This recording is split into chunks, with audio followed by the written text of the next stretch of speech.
It is day 5 of Daily December, and today we're talking about the collapse of the Republic's Jedi Master Specialization Talent Tree. Now, this one, like most of the other Jedi Talent Trees, yes, there's only 4 so far, and 3 of them, including this one, do have a Force rating prerequisite.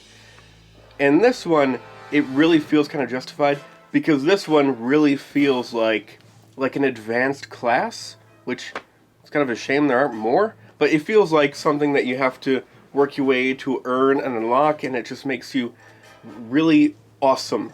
More than anything. More than like making you good at a specific role, although really they are sort of a party buffer, helper person for the most part, if they were to have a role. But it's less about a specific role and more about they're just generally good in terms of being a Jedi Master, someone who's really experienced in the Force, and in a more general sense, because even though they are, as I said, a party buffer, it's not like this is a knowledge-based party buffer, or talking-based, or leadership-based party buffer. There's like actually a little bit of each. Speaking of the little bit of each, this is a really interesting thing that this tree does.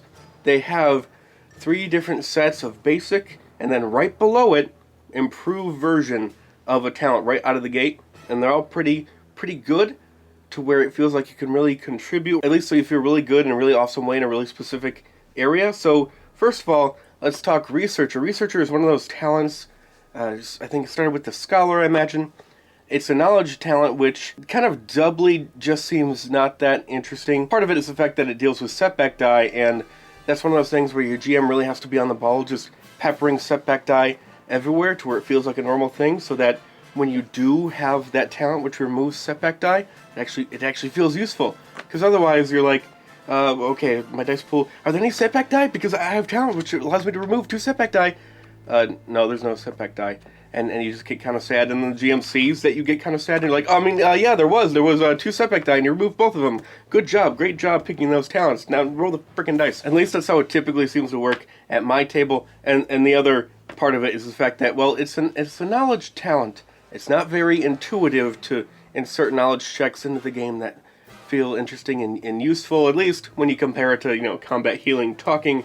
But we get the improved version. The improved version allows you to use that knowledge that you did while researching to apply benefits to your party members, which is wonderful. So we get to help the party in that way, and very quickly. And also, if you see your guy as sort of a scholarly type character, or if that's a new thing you want to focus on, maybe you're always a warrior with your Sheet Show Knight, just chopping people up with your lightsaber, then you move on to Master, and you want to have something that's a bit more knowledge-focused, maybe for story reasons, you decide to pick up a book every now and again, and so thematically it fits to really focus on your research capabilities and all that. Feels like you're picking a sub-specialization. But you also have these 2 other things. One, talking defense. Nobody's fool, basic, and improved, so you have a harder time of being convinced in a variety of ways, and also you get sort of a little quasi-pseudo counterattack. When someone's talking at you, you can inflict bad stuff on them. And also, the third, basic and improved, is confidence. You have an easier time dealing with fear, and also, with the improved version, you can spread some benefits, not the same benefits, but other benefits onto allies around you, because you're so gosh darn confident and all that. We also have a big old string of talents, which I'm debating whether or not it's worth it. I guess it's kind of worth it. It's a lot of room to take up for the benefit that you get, but basically we have your classic multiple ranks of a basic talent, then the improved and supreme version, and they all deal with your effectiveness at dealing with critical hits. Well, not all critical hits, only some critical hits, at least right away. It's important to read your descriptions, because it doesn't say otherwise. It becomes obvious later on as you go down into the tree, but by the time you got to that point, you realize, oh, I've been doing this wrong the whole time. Anyway, it only works with some attacks at first, and then as you get to later versions, it expands to the types of attacks that it works on. So once you get that dealing with critical hits talent, read the description, as you do with any talent you buy, any new talent you should be doing, and writing down any weird stuff that sticks out is, oh, I didn't realize that's how it worked. Write it down, know how your talents work, and then eventually you get to a point to where it goes from use it most of the time-ish, kind of, sort of, though it is kind of situational, to basically have it on constantly, because why not? Still not entirely sure if it's worth all of these talents. Isn't it like a third of the tree or something like that? dedicated to this, but it helps you manage critical hits, which is, you know, a big foundation of you dying, and you probably don't want to do that, so I guess it might be worth it. I don't know. Anyway, we have a whole mess of talents that help you with the Force, and just being better at the Force and bringing to life the idea of this great, big, powerful, experienced Jedi Master. And this includes better action economy with your Force powers, so you can do them during a turn and also do other things more often, which is great. But also, this is a really powerful one. This may be new. I don't think I recognize it from anywhere else. You can use a power that you don't normally have access to. We saw something similar, I think, with the teacher, or one of them, where you can kind of absorb a power. Not really absorb. You use a power that someone near you has. You get access to a basic version of it. Here, you just get access to a basic version of it just because you have this talent and you pay the appropriate cost.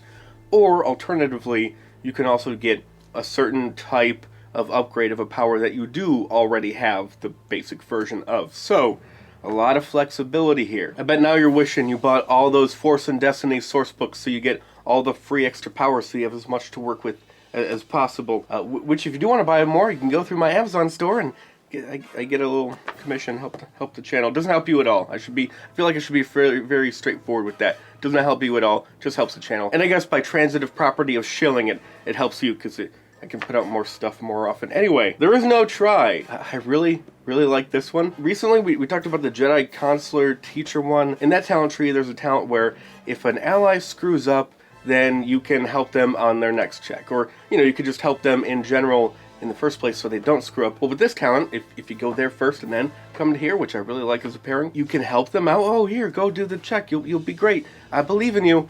Okay, better luck next time. Here, let me help you out. You can do this time. You got it. You can do it. I believe in you. To eventually it's like, all right, just do the freaking thing. They just succeed at the check. You just do a thing, and they succeed at the check because you have the talent. I really like that just because you can be really condescending to the other players in your group, which is great. I'm always looking for an opportunity to do that. In fact, I built an entire character that exists solely to do that. You can also help your allies by kind of seeing into the future a little bit and helping them out defensively, and you can kind of manage their strain by, under certain circumstances, reducing the amount of strain that they take, and this can help you as well. Also, we have a thing where you can just heal strain. And you could technically do that like every single turn, just heal strain, heal strain, heal strain, every single turn to help you manage your abilities, which there's quite a few active abilities in here. Not all of them use strain, but some of them do, right?